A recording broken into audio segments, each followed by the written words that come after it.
spotlight ang buko sa kauna-unahang coconut trade fair ng gobyerno. Makikita dito ang samut-saring cocoa products mula sa buong Pilipinas. Narito ang Agenda Weekend Report ni Sujin Kim.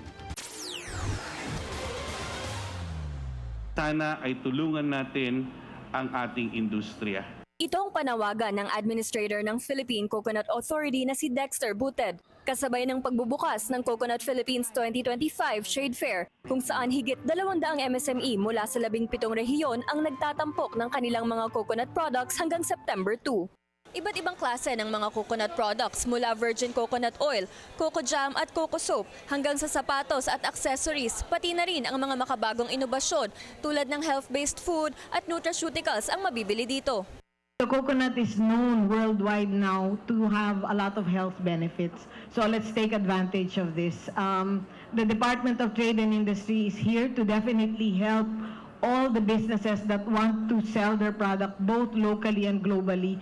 Kaugnay nito, ilulunsad ngayong linggo ang Coconut Nation Advocacy, isang inisyatiba ng DTI upang palakasin ang value chain at suportahan ang mga coconut farmer at MSME.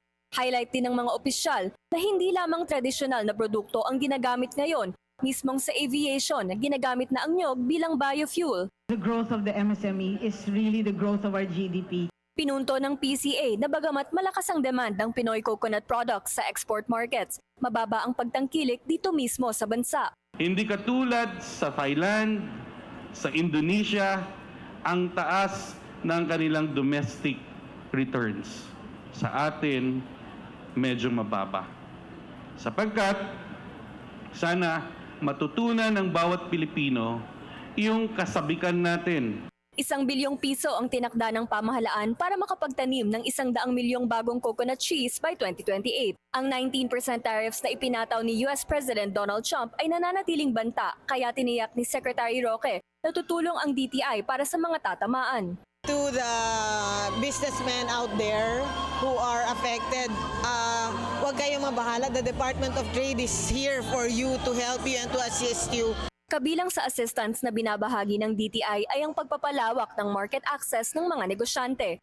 Para sa Agenda Weekend, Sujin Kim, Billionaire News Channel.